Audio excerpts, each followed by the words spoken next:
Saka nito kung sino nga ba talaga ang tunay na killer.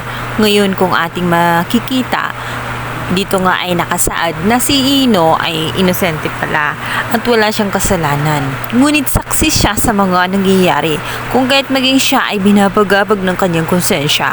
Naroon siya ng mga time na iyon, subalit wala siyang nagawa kundi tumakbo na lamang siya dahil sa takot ang naig sa kanya.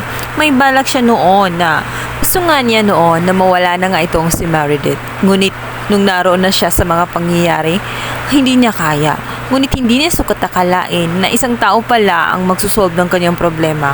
Ngunit sa pagkakataong yun, madadamay siya dahil maging siya ay saksi, ngunit wala siyang ginawa.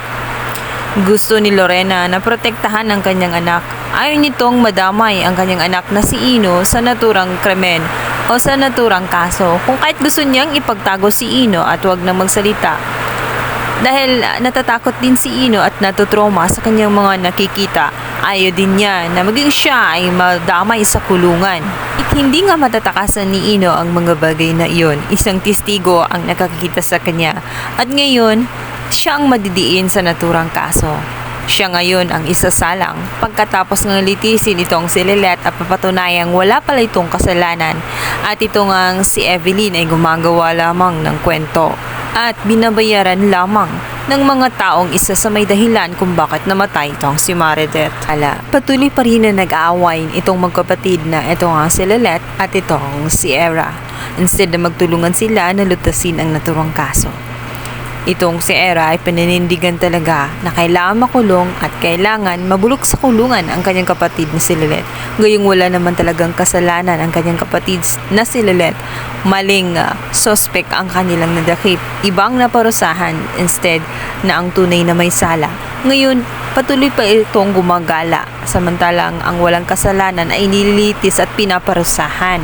At ng araw na mapapalaya na nga itong si Lilette dahil sa tulong din itong si Court. Ngunit iba naman ang kanilang lilitisin.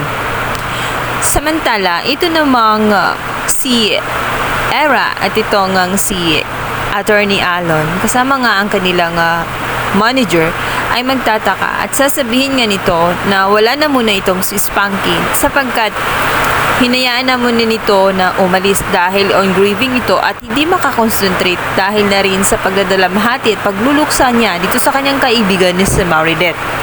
Ano nga ba ang tunay na dahilan? Di kaya't itong si Spanky ay isa din kaya sa naturang suspect sa pagpatay ng kanyang sariling kaibigan kung kaya't hindi siya mapakali at hindi siya mapalagay. Nanganib nga itong si Ino na siya muling ipapalit sa kulungan matapos nga si Lilette ay mapatunayan na walang kasalanan dahil may nakakita nga sa kanya at yun ang maging testigo nitong si Lilette at siyang maging dahilan ng kanyang paglaya. Ngayon, ating pakaabangan kung sino nga ba talaga ang pumatay sa naturang kaawa-awang si Meredith. Si Spanky kaya na akala niya ay naaasahan niya ang kanyang kaibigan na totoo, yun pala may ibang motibo dahil sa pagnagnasa din sa naturang posisyon? O di naman kaya itong si Era dahil noon pa man ay may matinding galit siya sa kanyang ina dahil hindi nito matanggap ang totoo na si Lilette ay kanyang half-sister at kaagaw niya sa kanyang ina.